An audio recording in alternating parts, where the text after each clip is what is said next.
It was August. My girl Cass and I went upstate for a little weekend getaway at my family's rustic mobile home. It has running water, electricity, and a toilet, so we call it luxury camping. The home is very small, about 600 square feet. One bedroom, one pull-out couch in the living room, one bathroom, and a very small kitchen. Despite its remote location, there's lots to do, including archery, shooting, dirt biking, and off-roading.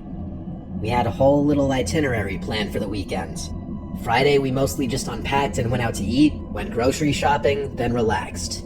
Saturday, we did most of the stuff I just mentioned before, until it started getting really cloudy out, like storm clouds. We also could feel it in the air that a big storm was brewing, so we put all the stuff we took out back into the outbuilding. We put a movie into the DVD player as we cooked dinner.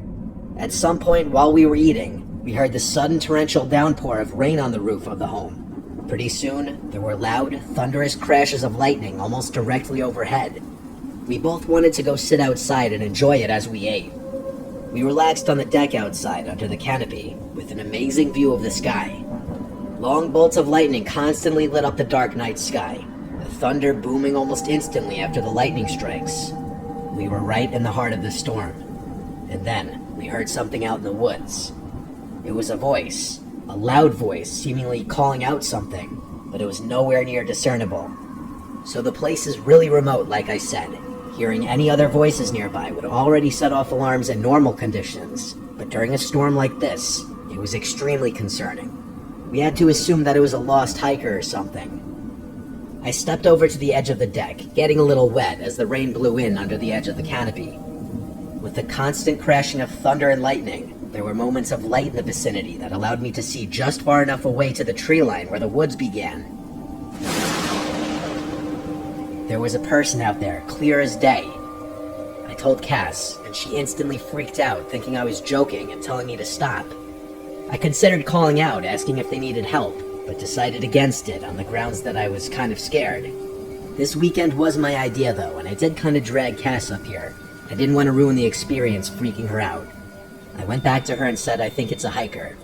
She asked if we should offer some help, and I said not unless they come knocking on the door. I told her we should go inside, and I nudged her in. I went back over to the edge of the deck just out of curiosity. I got even wetter as I looked around, until I spotted something. It looked like a person again, much closer to the deck, like a lot closer, only about 20 feet away now. I continued to look, until a quick flash of lightning briefly exposed a man standing there, confirming my suspicion. He was wearing bright colors and almost looked white. He was just standing still. That was the scariest part. He wasn't even approaching the deck or anything. I went inside and quickly locked the door. Cassidy saw the worry in my face. I felt my heart racing, and I almost felt nauseous. I'm sure I almost stuttered as I said, "I don't know who that is."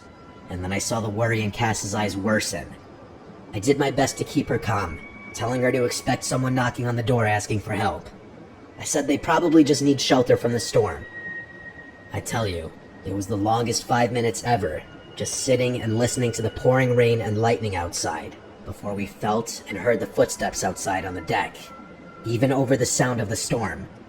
The home doesn't have a doorbell, so we expected a knock on the door, but instead, there was this weird shuffling sound on the other side of the lone wooden door. It sounded like attempts at opening it. It was at this point that the worry I had been feeling had peaked. I think I felt an adrenaline rush at this point. Cass was already in the bedroom, hiding at this point, and she was quietly calling for me to come. The noises at the door stopped, but there was never a single knock. I went to the bedroom and told Cass to just remain quiet. I'll be back in the room in a second. I wanted to look out the window. I went back to the living room and turned off the lamp. I took a second to just breathe, before yanking the curtain open.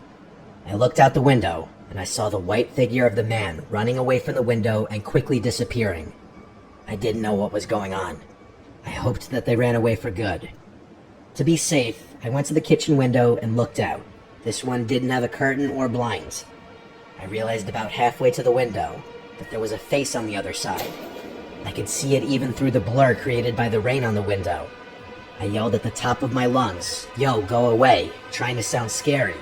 They didn't move. Now when I say this, I know it sounds incredibly cliche, but we don't have Wi-Fi in the home and the cell reception is very on and off. During a storm like this, there was no reception at all for either of us. There was my dad's rifle under the bed in the bedroom, though. I left the kitchen and hurried to the bedroom where Cass was sitting in the bed biting her nails on edge.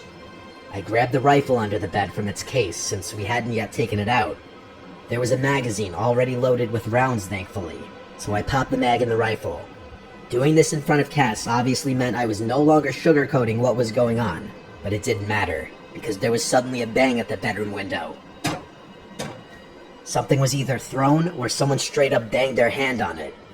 And then a second later, there was a bang from another window out in the living room or kitchen. It was more than one person. This had gone far enough at this point. I told Cassidy to wait in the bedroom. I went to the front door and positioned myself to be ready to potentially fire at anyone on the other side of the door should they rush me. I quietly unlocked the door, and when I was close enough to mentally ready, I yanked the door open and drew my rifle up, pointing at the door. No one was there, and so I hurried outside with adrenaline controlling my actions and spun around quickly to ensure no one was on the deck. Then I went to the stairway and looked down, and there was that guy in bright-colored clothes standing where he was before outside the window, apparently trying to look scary. He looked up at me. He already knew I was outside, but I doubt he knew I had a gun. I shot the rifle into the air, and I heard the guy yell in a deep voice, "Oh shit," as he ran away into the darkness. I heard at least two fading yelling voices likely communicating to each other, and then it was just the sound of the storm again. I don't know how many people were out there. At least two, maybe even three. It could have been teenagers playing some fucked up prank, or it could have been some really messed up people trying to scare us and break in. I don't play around like that though. If anyone came up that deck while I was outside, I would have shot them dead. They were not there seeking help, and that is a 100% certainty.